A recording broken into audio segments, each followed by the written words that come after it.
முக்கியமா இதை பண்ணிட்டு நீங்க வீட்டை விட்டு வெளியில போகாதீங்க. இந்த வீடியோவை முழுமையா பாருங்க.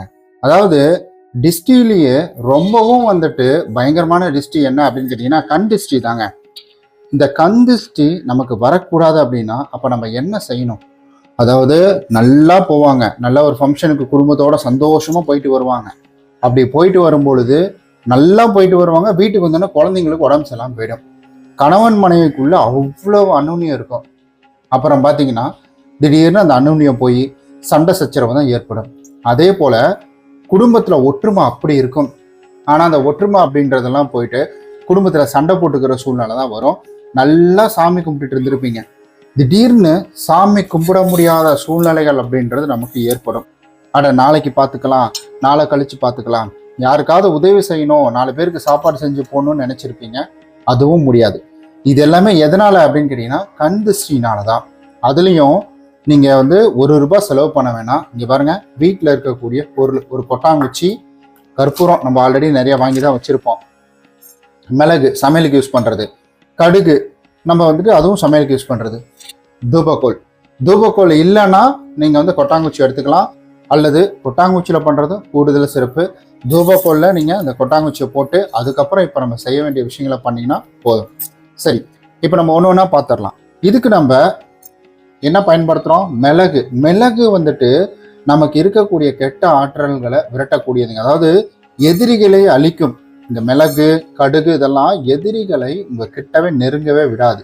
அந்த அளவுக்கு மிளகு, கடுகு இது ரெண்டுமே அவ்வளவு சக்தி வாய்ந்தது. அப்போ இந்த வழிபாட்டில் நம்ம என்ன செய்ய போறோம்னா, ஒரு 10 மிளகு எடுத்துக்கோங்க, அதை கொட்டாங்குச்சியில போட்டுருங்க.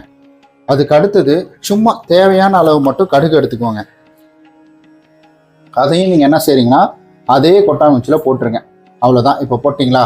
போட்ட பிறகு நீங்க செய்ய வேண்டியது அடுத்தது என்னன்னா கற்பூரம். இதுக்கு தேவையான அளவுக்கு ஒரு 2 கற்பூரம் அப்படின்றது போதும். அவ்வளவுதான்.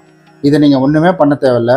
அப்படி உங்க வீட்டுல வாசப்படிக்கு முன்னாடி இதை பத்த வச்சு கொஞ்ச நேரம், அதுவும் ஞாயிற்றுக்கிழமை மாலை 10 மணிக்கு மேல நீங்க உங்க வீட்டுல இதை பத்த வச்சுட்டு நீங்க திரும்பி பார்க்காம வீட்டுக்குள்ள போயிடுங்க. குடும்பத்துல யாராவது ஒருத்தர், குடும்ப தலைவனாக இருக்கட்டும், தலைவியாக இருக்கட்டும், அல்லது குடும்பத்துல யாராவது ஒரு மெம்பர் அவங்க பண்ணாலே போதுமான ஒண்ணுதான். இதுக்கு தீட்டு அப்படின்றதெல்லாம் கிடையாது. நீங்க பெண்களை எப்ப வேணா பெண்கள் பண்ணலாம், அதே போல ஆண்களும் பண்ணலாம். இதுல எந்த தவறும் கிடையாது. குறிப்பா இதை பார்த்துட்டு வெளியில போகக்கூடாது. ஏன்னா நீங்க வீட்டு வாசப்படியில இதை கற்பூரத்தை பத்த வச்சு நீங்க இருக்கிறீங்கன்னா கெட்ட ஆற்றல் இதுல அடிபடும். இதை பார்த்துட்டு நீங்க வெளியில போகும்போது, நம்ம வீட்டை விட்டு வெளியில போயிட்டு வரோம் இல்லைங்களா, பல லட்சம் கெட்ட ஆத்மாக்களும் கெட்ட ஆற்றல்களும் நம்மளை நோக்கி வந்துகிட்டே இருக்குமா. அதை நம்மள அறியாமலே நம்ம ஈர்த்துடுவோமா. அது என்ன செய்யும்? நம்ம வீட்டுக்கு தான் வரும். அப்ப என்ன ஆகும்னா, இது கூட நம்ம இந்த வழிபாட்டில் அடிபடக்கூடிய கெட்ட ஆற்றல்கள் இப்ப நம்ம எக்ஸ்ட்ரா வெளியில இருந்து கூட்டிட்டு வந்துட்டோம்னா அது இதுல சேர்ந்ததுன்னா அதனுடைய பலம் அதிகமாயிடும். அப்போ ஆற்றல் அதிகமாக இந்த மாதிரி நிறைய சேர்க்கணும். ஆனா ஒரு வீட்டுக்கு இது தேவையான ஒண்ணு, அவ்வளவுதான். குறிப்பா தயவு செய்து இதை நீங்க உங்க வீட்டு பால்கனியில பண்ணவே கூடாது. ஏன்னா ஆற்றல், அந்த கெட்ட சக்தியாகப்பட்டது உங்க வீட்டுக்குள்ளேயே தங்கிடும். வீட்டை விட்டு வெளியிலேயே போகாது. அந்த தப்பை மட்டும் பண்ணிடாதீங்க.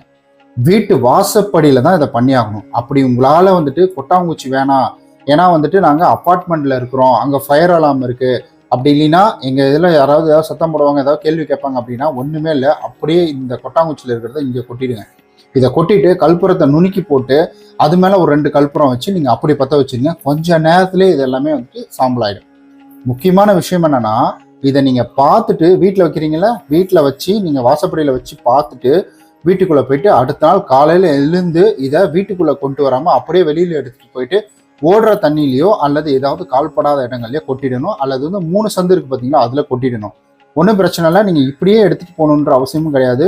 சின்னதா ஏதாவது பேப்பர்ல கொட்டி, அந்த தூளை ஒரு பேப்பர்ல கொட்டி அந்த பேப்பர் மூலியமா கூட நீங்க எடுத்துட்டு போகலாம். எந்த தவறும் கிடையாது. இதை மட்டும் செஞ்சு பாருங்க. முக்கியமா கண் திருஷ்டி அடிபடும்.